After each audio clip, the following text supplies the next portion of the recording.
Welcome to the Property Elite podcast. I'll be your host, Jen Lehman, chartered surveyor and co-founder of Property Elite. Stay tuned each week for more on industry hot topics, market updates and new RICS guidance. So I'd love to hear about kind of your views on how construction and design projects can meaningfully contribute and kind of meaningfully create social value commitments for communities beyond just compliance and in meeting funding requirements of the schemes. Yeah, so construction and design projects naturally offer longevity, so often spanning anywhere between 1 to 5 years, for example, and it provides that opportunity to build meaningful connections and deliver lasting benefits with the community.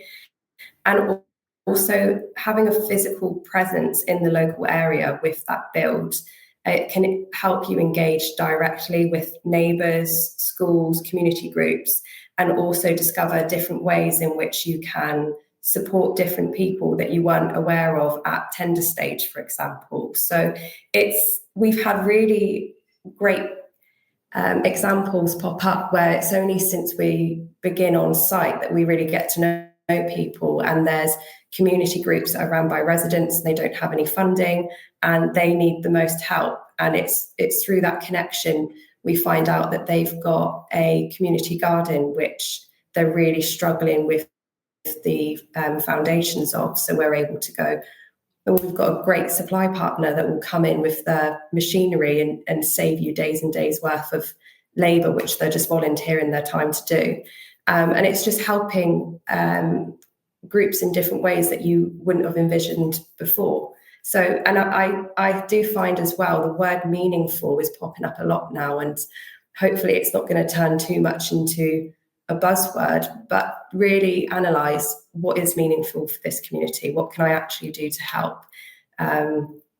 Looking at work experience, or like in Bristol, there's a really great scheme, South Bristol Youth Guarantee Scheme, I think it's called, that Bristol Council are doing. And there's really great targeted initiatives in local areas that can create meaningful impact, and you can obviously see what the benefits are. Amazing. And it's such a good point in that you can't fully understand what a community specifically needs until you are embedded there. And in delivering a construction, you naturally become embedded there because there's going to be a site team. It's got that site presence. The consultants are going to be traveling back and forth. You're going to start engaging with key stakeholders through planning and community processes. So it is such a perfect way to, all of those links are almost like designed into the process already.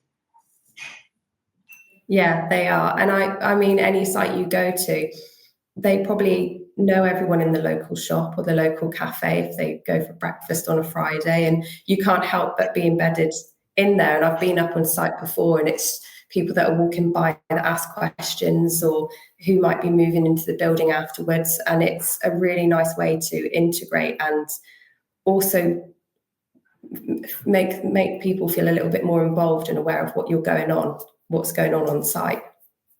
Yeah, 100%. It's something I always encourage in sites that are like in proximity to schools, for example, to integrate into the hoarding, and like obviously kind of taking into account any safety measures, ways that people can actually like peep in. Like as a kid, I remember being absolutely fascinated by a few site hoardings that had little peepholes at child height, and you get that little glimpse into what's happening behind, and kind of it lets you build that excitement and just creates links with the construction industry and projects for people who might otherwise just see it as like, that's them and we are us.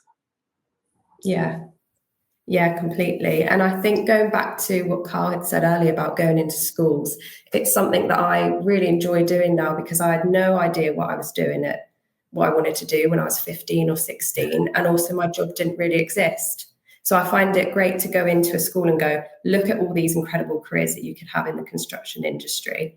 And also it might not even be invented yet, the job that you're going to do. So it's crazy, but it's really exciting as well. Thanks for listening to the Property Elite podcast this week. Head to our website to check out our full blog, free and paid support resources and services, free consultation for every single RICS APC and AssocRICS candidate, and also ask us any questions you have via the website chat blog. See you next week.